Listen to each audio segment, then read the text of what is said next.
इस बुक का नाम है एटॉमिक हैबिट।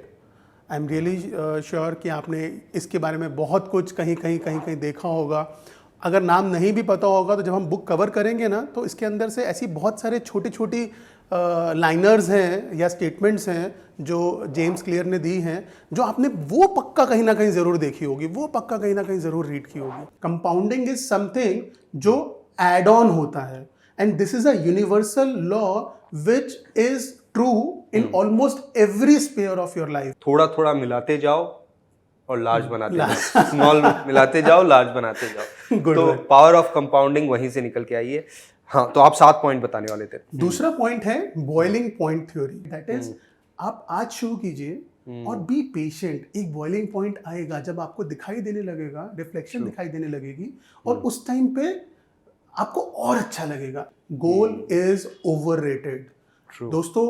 अगर एक रेस में 10 लोग पार्टिसिपेट करते हैं, 10 में से सिर्फ एक इंसान जीतता है, बट गोल 10 के 10 के होते हैं कि मुझे ये रेस जीतनी है। मैं स्मोकर हूं और मैं स्मोकिंग छोड़ना चाहता हूं, विज़ मैं स्मोक नहीं करता हूं। तो आपको सबसे पहले अपनी सोच को ट्रांसफॉर्म करना पड़ेगा अगर आप कोई भी हैबिट लेके जाना चाहते हैं। रिसर्चर्स ने बोला है दोस्तों, रिसर्चर्स ने, this is out of the book, 40 to 50% of the activities which you do on your daily basis is out of your habit. आपको पता भी नहीं होता है कि आप वो काम कर रहे हैं, बट आप करते हैं। मैंने बहुत बार सुना है कि किसी भी हैबिट को फॉर्म करने में 21 दिन लगते हैं। क्या आप भी इस चीज़ को मानते हैं? ये मैंने भी सुना है, और मुझे लगता है कि हाँ, रेपिटेशंस की ज़रूरत है, और शायद ये साइंटिफिक है कि 21 दिन में वो चीज़ हमारे दिमाग में बैठ जाएगी। आपको क्या लगता है, बुक क्या कहती है इसमें? जेम्स क्लियर क्या कहते हैं, आप रोज सुबह, विनीत आपने मुझे बताया था आप 6 बजे उठते हैं, उठते ही आप क्या एक्टिविटीज करते हैं, आप प्लीज उसे एक दिन के लिए लिखिए।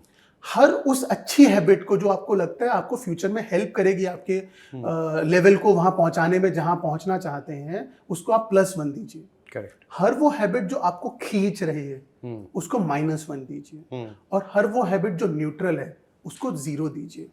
और डे एंड पे जाके आप अपना स्कोर देखिए, और ये स्कोर हैबिट वाइज होगा।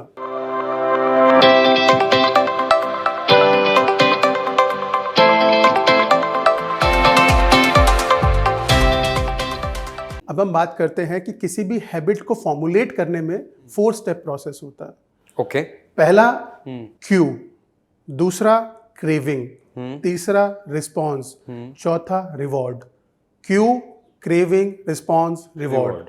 2 C's and 2 R's। Q, craving, response, reward. अब मैं आपको एक एग्जांपल देता हूं जिससे आपको समझ में आएगा क्यू, क्रेविंग, रिस्पॉन्स, रिवॉर्ड कैसे आप समझ पाएंगे। सही है। आप ऐसे समझिए, फोन का एग्जांपल लेते हैं विनीत, जो आपने अभी दिया। आप कुछ बुक पढ़ रहे हैं या कोई टीवी देख रहे हैं या कुछ भी ऐसी एक्टिविटी कर रहे हैं, आपने फोन साइड में रखा हुआ, एकदम से फोन में टिन करके आवाज आती है और आपका नजर उस तरफ जाती है कि क्या हो रहा है। आपको दिखाई देता है कि मैसेज आया है किसी का, आपके अंदर से क्रेविंग होती है, किसका मैसेज होगा। ओके। एक बार खोल के पढ़ के देखता हूँ, तो इसे क्रेविंग कहते हैं। उसको खोल के पढ़ के देखता हूँ, एक बार मैं पूरा एग्जांपल देता हूँ और फिर डिवाइड करते हैं। देन आप उसको उठा लेते हो एकदम से। आप जो एक्टिविटी कर रहे थे उसे सेट असाइड करके नई एक्टिविटी में घुस के उस फोन को उठा लेते हो। जब उठाते हो, मैसेज को खोलते हो, मैसेज पढ़ते हो और अपनी क्रेविंग को शांत करते हो। अब इस पूरे एग्जांपल को डिवाइड करते हैं into Q, craving, response, reward. Q was 10, craving was यार किसका मैसेज होगा, एक बार पढ़ के तो देखता हूं। रिस्पॉन्स वाज फोन उठाया और फट से करके हमने देख लिया, सॉरी एक्टिविटीज छोड़ के। रिवॉर्ड वाज आपने अपने क्रेविंग को शांत किया मैसेज को पढ़ के। सो this is what a habit is. अब आपकी एक हैबिट बन गई है, हर बार फोन में टन आएगा, फोन उठाओगे, पढ़ोगे, दिस इज योर हैबिट। तो आप अगर इस लूप को समझ लो तो शायद आप इस लूप को तोड़ भी सकते हो, बैड हैबिट्स तोड़ भी सकते हो और किसी और अच्छी हैबिट के लिए उसको जोड़ भी सकते हो, बना भी सकते हो। वो स्टेप्स फॉलो करके आप उसे, करेक्ट। तो this is the mantra, 4 step mantra दोस्तों, बार बार बोल रहा हूं। Cue, craving, response, reward. Cue, craving, response, reward. हमें ये याद रखना है हर हैबिट को अच्छी और बुरी बनाने और तोड़ने के लिए। Q, craving, response, reward. तो पुनीत, जब हम ये 4 स्टेप की बात कर रहे हैं, चलिए घुसते हैं एक एक स्टेप में डीप में, क्योंकि जब मुझे इसे इन्फ्लुएंस करना है और ऐसे सर्कमस्टांसेस क्रिएट करने हैं कि ये चारों स्टेप्स के थ्रू मैं नई हैबिट इनकलकेट कर सकूं या पुरानी हैबिट को हटा सकूं, तो मेरे लिए बहुत ज़रूरी है मैं चारों स्टेप्स को बहुत डीप में अच्छे से समझूं। तो सबसे पहला पॉइंट विनीत जो हमें कवर करना है that is Q. What do we mean by Q? आप ऐसे सोचिए, मैंने आपको अभी फोन का एग्जांपल दिया कि टन करके बज हुआ और आपने फोन उठा लिया। This happens for anything and everything. True. आप कुछ भी आप करते हो ना, उसका कोई ना कोई क्यू होता है, वो कुछ देख के आपको याद आता है और आप उसको इम्प्लीमेंट कर लेते हो। सबसे पहली चीज क्यू के अंदर जो लेखक दैट इज जेम्स क्लियर रखना चाहते हैं दैट इज इम्प्लीमेंटेशन इंटेंशन। हम क्यू वाली चीज पे भी आएंगे, उससे पहले एक दो फंडामेंटल्स क्यू को लेके डिस्कस कर रहे हैं ताकि हम क्यू पे अपने आप आ जाएं। सही है। तो सबसे इंपॉर्टेंट चीज इम्प्लीमेंटेशन इंटेंशन। आप सपोज कीजिए विनीत, मैंने आपसे 10,000 रुपये उधार ले लिए, आप मुझे फोन करते हो, ओके, और मैं आपको कहता हूँ मैं लौटा दूंगा, करेक्ट? और वन फाइन डे में आपको कहता हूँ मैं आपको ट्यूसडे को 12 बजे दे दूंगा। दोनों में से ज्यादा आपको सही जवाब कौन सा लगेगा जब आपको भरोसा होगा कि नहीं अब तो दे देगा ये? मतलब पहले वाले में मुझे लगेगा इंटेंशन नहीं है आपकी देने की, दूसरे वाले में मुझे क्लियर हो जाएगा कि क्लियर इंटेंशन है, इतने बजे दे देगा। तो आई थिंक इसमें इंटेंशन का बहुत बड़ा फर्क समझ में आता है। यही जेम्स क्लियर कहना चाहते हैं इम्प्लीमेंटेशन इंटेंशन में। जब आप ये कहते हैं कि मैं रोज मेडिटेट करना चाहता हूँ, विज़ आप ये कहते हैं कि मैं कल सुबह से कॉफी पीने के इमीडिएटली बाद 5 मिनट के लिए मेडिटेट करूंगा, this is what you called implementation intention. अगर आप राइटिंग का टाइम आप कब करना चाहते हो, अगर आप राइट कर लेते हो टाइम को, location instance, time location instance, अगर आप लिख लेते हैं, chances of you performing that habit increase many fold. तो कल से, आज से, अभी से ये कहना छोड़ के कि मुझे ये करना है, ये कहना शुरू कीजिए कि इस दिन, इस समय, इस चीज के बाद मैं ये चीज करनी शुरू करूंगा। बहुत सुंदर। मतलब you have to be very very specific, और स्पेसिफिक होने के साथ क्लियरली चीज़ों को डिफाइन करना है। और इस पर एक चीज़ ऐड करूंगा जो आपने पहले बोला था कि best is the enemy of good. तो don't try to perfect it कि मुझे 1 घंटा मेडिटेट करना है, मुझे इस साधना प्रवृत्ति के थ्रू मेडिटेट करना है। 5 मिनट बाद वाली जो आपने बात ना, लास्ट में 5 मिनट बस मेडिटेट करना है, तो स्टार्ट स्मॉल। शायद उससे आपकी हैबिट फॉर्मेशन इजी हो पाएगी, क्योंकि बहुत बड़ा मोटिवेशन नहीं चाहिए, अरे यार कल तो, मतलब डर ना लगे कल तो 1 घंटा करना है। छोटा स्टार्ट करो, शायद हैबिट बेटर फॉर्म हो पाए। परफेक्ट। सेकेंड रूल जो इसके अंदर जेम्स क्लियर कहते हैं that is habit stacking. Okay. Stacking का मतलब क्या होता है? पाइल अप करना। कभी आपने देखा है घर के अंदर धांग लगती है, मतलब पहले एक शर्ट रखी, उसके ऊपर दूसरी, उसके ऊपर तीसरी, उसके ऊपर चौथी, correct? This is what we call stacking. Okay. So habit को भी वो कहते हैं कि आपके कपड़ों के ही तरह स्टैक करना जरूरी है। जैसे हमने पिछले एग्जांपल में क्या कहा कि आप कॉफी पीने के बाद मेडिटेट करोगे, तो your first habit is coffee, second habit is meditate, correct. अब तीसरी हैबिट आप इसके ऊपर और कर सकते हो कि मैं 5 मिनट मेडिटेट करने के बाद अपने बेटर हाफ के लिए चाय बना के लेके आऊंगा, उसको बहुत अच्छे से प्यार से चाय पिलाऊंगा। This can be one more habit on top of it. तो आप हैबिट पहली हैबिट के ऊपर रखिए, उसको इंटरलिंक कीजिए, आपके चांसेस बहुत ज्यादा बढ़ जाएंगे उस हैबिट को फॉर्मुलेट करने के। इस पे ना एक पॉइंट ऐड करूंगा। Psychologically there is a book called memory पे एक बुक है जो जिसने लिखी है, वो बहुत ज़बरदस्त मेमोरी है उनकी, और उन्होंने अपना एक मेथड शेयर किया है जिसको शायद हुक, मेमोरी हुक कहते हैं। वो कहते हैं कि किसी भी एक चीज़ जो आप ऑलरेडी आपको याद रहती है, उससे आप कनेक्ट करोगे ऐसी कोई चीज़ जो आपको याद नहीं रहती, तो याद रहने के चांसेस बढ़ जाते हैं। करेक्ट। एक स्टैंडर्ड एग्जाम्पल है दवाई लेने का, कि आपको अगर डॉक्टर ने कहा है कभी भी दिन में 1 बार दवाई लेनी है, आप उसे भूल जाते हो। आप ये कर लो कि मुझे खाना खाने के बाद लेनी है, तो खाना तो भूलोगे नहीं, ऑब्वियसली, राइट? तो खाने के तुरंत बाद वो आपको याद है। बहुत अच्छे तरीके से आपने उदाहरण दिया है। इसी को कहते हैं दोस्तों हैबिट स्टैकिंग। खाना खाने की हैबिट 7 बजे, 7:15 बजे दवाई लेनी है, खाना खाने के 2 मिनट बाद। तीसरा पॉइंट विनीत इसमें वो आता है जो आपने मुझसे पिछले 5 मिनट पहले एक क्वेश्चन पूछा था। इनफैक्ट आपने अपनी बात रखी थी कि बैड हैबिट जल्दी से मैं इंकलकेट कर लेता हूँ, अच्छी में टाइम लगता है, सिगरेट मेरे दोस्त फूक रहे होते हैं तो मैं भी शुरू कर देता हूँ। इसी पे जेम्स क्लियर कहते हैं तीसरी बात, वो ये कहते हैं, he starts with a coat that is motivation is overrated. हम कहते हैं कि आप हमें मोटिवेट करो ये एक्टिविटी करने के लिए तो मैं करूँगा, या मुझे कोई मोटिवेट करने वाला नहीं है, या कोई मुझे मोटिवेट करता ट्रू तो मैं ये करता। वो ये कहते हैं मोटिवेशन से ज्यादा जरूरी है आपकी सराउंडिंग, ट्रू आप कैसे लोगों के बीच में हैं, ये आपकी परिस्थिति को, आपकी हैबिट्स को ज्यादा अच्छे तरीके से डिफाइन करेगा। अगर आप स्मोकर्स के बीच में बैठे हुए हैं तो हिंदी में एक कहावत है दोस्तों, कोयले की दलाली में मुंह काला। If you are dealing in कोयला, in coal, it's too difficult कि आप अपने हाथ, अपने आप को काला होने से बचा पाए, क्योंकि आप बैठे ही ऐसे लोगों के बीच में हैं। सो this is what the point is, motivation is overrated. आपकी एनवायरनमेंट, आपकी सराउंडिंग्स ज्यादा मैटर करती हैं। एक और एग्जांपल उन्होंने दिया है, हम कहते हैं इंपल्सिव बाइंग। विनीत, कभी आपने घर बैठे बैठे बिना मोबाइल खोले इंपल्सिव बाइंग की है क्या? चांस ही नहीं है। इंपल्सिव बाइंग तब होगी जब आप एक मॉल में जाएंगे। मॉल छोड़िए, आप ग्रोसरी स्टोर में जाते हो ना, जहां पे ऐसी ऐसी चीजें होती हैं जो आपने कभी जिंदगी में नहीं सोची होती लेने की, आप वो भी जाके खरीद लेते हो। इनफैक्ट मैं आपको एक अच्छी चीज बताता हूँ, ग्रोसरी स्टोर्स में ना कौन सी चीज कहाँ रखनी है, इसके ऊपर पूरी साइंस है। Absolutely. हमें लगता है कि हम इंपल्सिव बाइंग कर रहे हैं, यू वोंट बिलीव, ये दोस्तों ये साइंस होती है। आपको जानबूझ के वो चीजें दिखाई जाती हैं ताकि आप उनको खरीद सको। ये उनका आरपू बढ़ाने की एक्सरसाइज है, ये उनकी आपको मजबूर करने की एक्सरसाइज है कि आप वहां पे जाके मजबूर हो जाएं खरीदने के लिए। तो this is not your fault only, this is proper well curated I would say strategy to make you कि आप, मतलब आपके बायसेस को एक्सप्लॉइट करने का साइंस है। करेक्ट। और वो आप अगर उसे समझ जाओ तो आप उससे बच सकते हो। तो एक ही इंसान डिफरेंट तरीके से ऑपरेट करता है डिफरेंट सिनारियोज में। वहां पे आपको क्यों था, उन्होंने आपको क्यों दिया कि आप ये चीज खरीद सकते हो, ये खरीद के आपको बेनिफिट होगा, तो आपने इंपल्सिव बाइंग कर ली। अगर आपने वो क्यों नहीं लिया होता, ट्रू, तो आप इंपल्सिव बाइंग नहीं करते। So this is what he is trying to say in the motivation part, right? Motivation is overrated, environment and surroundings matter more. Puneet, इस पे ना एक बहुत अच्छी रीडिंग है, वो मैं आपको आपके साथ शेयर करता हूँ। वो है, मोटिवेशन जो है ना, ओवररेटेड तो है ही, और मोटिवेशन को समझना पड़ेगा कि मोटिवेशन आपके पास अनलिमिटेड नहीं है। You only have a limited supply of motivation. There is a concept called ego depletion. Basically, it's like आप अगर मेहनत कर रहे हो तो आप थक जाते हो, राइट? आपकी मसल्स के एक स्ट्रेंथ है, उसके बाद आप थकान होने लग जाती है। उसी तरीके से motivation is also like that. आप उसे खर्च कर देते हो।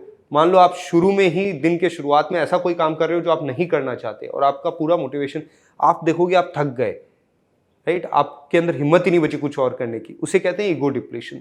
और हम सबका ईगो डिप्लीशन होता है, या हमारा मोटिवेशन डाई डाउन होता है। तो हम अगर मोटिवेशन पे डिपेंडेंट रहेंगे हैबिट्स के लिए, तो शायद वो एक पॉइंट के बाद जाके मोटिवेशन खत्म, हैबिट भी खत्म। जो मैं आपको कह रहा था, मोटिवेशन नहीं रहता, 4 दिन के बाद वो हैबिट नहीं बन पाती। परफेक्ट।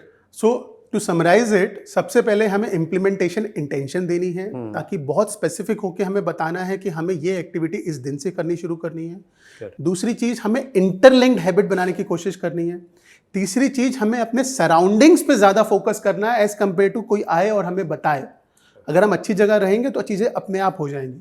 इसके साथ हम अपने पहले पॉइंट पे वापस आते हैं, that is Q. Step 1 is Q. Q, craving, response, reward के अंदर सबसे पहले क्यू पे फिर से बात करते हैं। So what he says, her habit को क्यू चाहिए। जैसे सपोजिटली हमें बहुत बार कहा गया है कि आप पानी ज्यादा पिया कीजिए। वही कहते हैं कि अगर आपको पानी ज्यादा पीने की हैबिट डालनी है, तो आपको सबसे पहले कोशिश करना है कि घर के जिस जिस एरिया में आप रहते हैं वहां पे पानी की बॉटल हो, आपके लिए इजीली अप्रोचेबल हो। पानी की बोतल देखते ही आपको याद आ जाए कि आपको पानी पीना है। ऐसा नहीं है हम पानी पीना चाहते नहीं है, प्रॉब्लम इज दिस कि हमारे पास क्यूज नहीं होते हैं, जिसकी वजह से हम पानी पीने को प्रायोरिटी नहीं दे पाते हैं। So what he says is, develop those cues so that you will push intermittently, अंदर से आएगा कि आप उसको लेना शुरू करें। मतलब इसे शायद ऐसे भी देख सकते हैं कि लीस्ट एफर्ट क्रिएट करो, कि बिल्कुल एफर्ट ही ना लगाना पड़े, एकदम ऑब्वियस हो जाए, सामने पड़ा है ले ही लूं। करेक्ट। तो इसी बात को फिर से समझते हैं। हमारा माइंड दोस्तों ट्रेंड होता है एक क्यू को देखने के बाद एक सर्टेन तरीके से रिस्पॉन्स करने के। आप ऐसे सोचिए, एक घर में एक काउच है और सामने उसके टीवी लगा हुआ है और साथ में न्यूज़पेपर रखा हुआ है।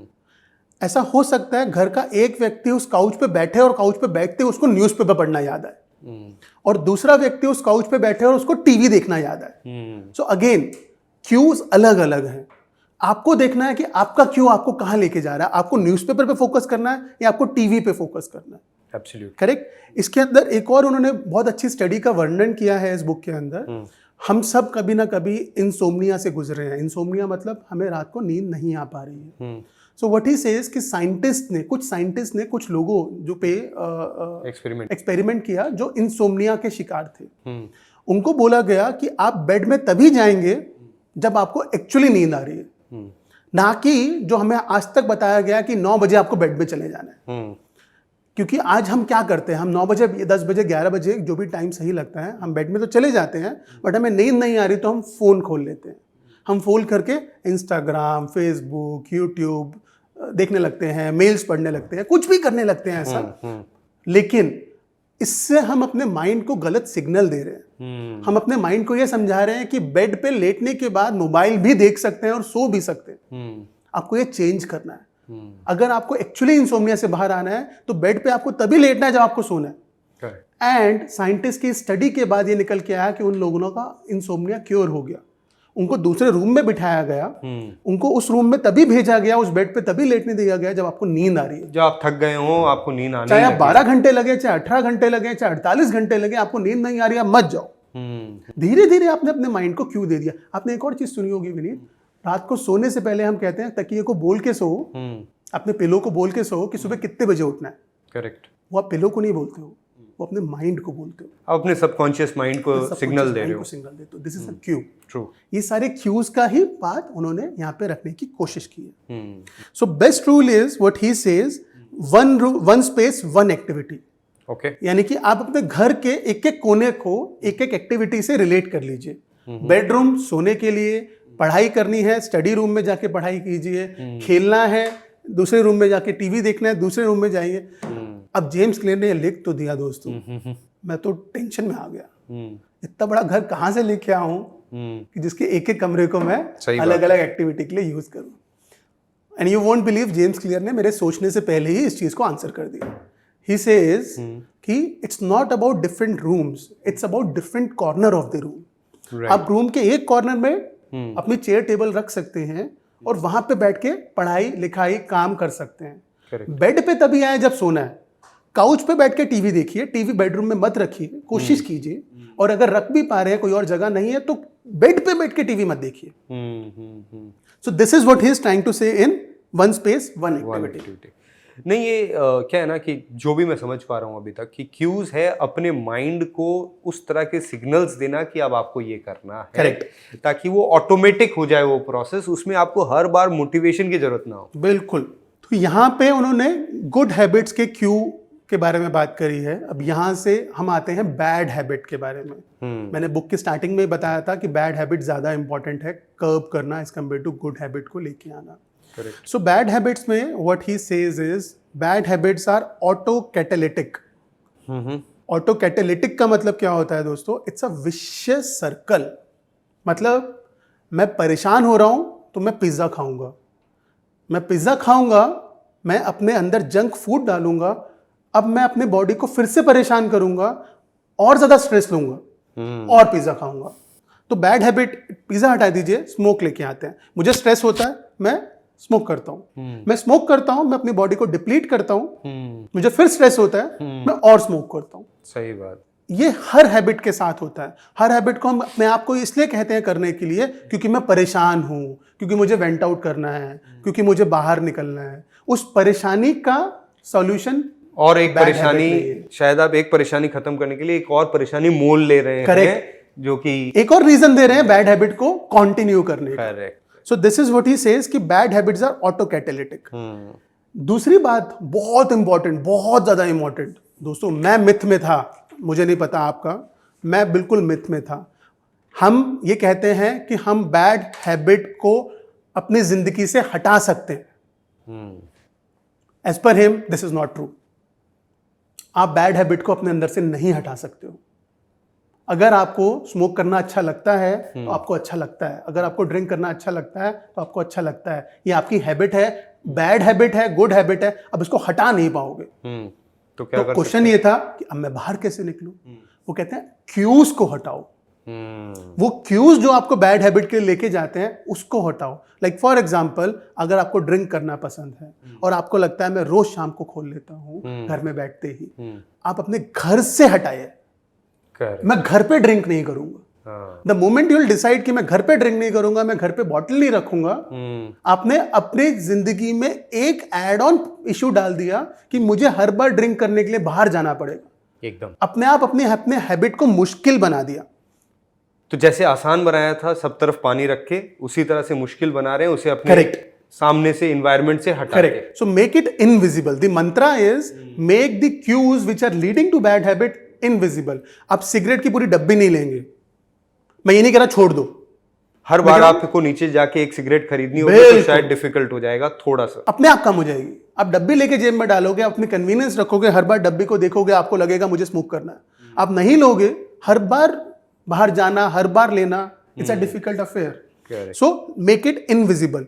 Short term self control is short term. आप कभी भी अपने आप को लॉन्ग टर्म में कंट्रोल नहीं कर सकते हो। टेम्पटेशन होती है, टेम्पटेशन को नहीं बदल पाओगे।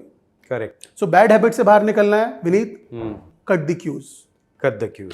अच्छी हैबिट में जाना है तो क्रिएट क्यूज। तो आर्टिफिशियली क्यूज क्रिएट करके हम अपने माइंड को सिग्नल कर सकते हैं हमें ये काम करना है। जैसे मैं अपना एक एग्जांपल देता हूँ कि इसको एकदम लीस्ट एफर्ट बनाने के लिए मैंने क्या किया, जब सुबह उठते हैं तो मेरे शूज़, मेरे मॉर्निंग वॉक ट्रैक पैंट वगैरह सब सामने रहता है, ताकि अलमारी से निकालने की भी मेहनत ना करनी पड़े, चूज़ करने की भी मेहनत ना करनी पड़े। वो हो चुकी है, सुबह उठा, पहना, निकला।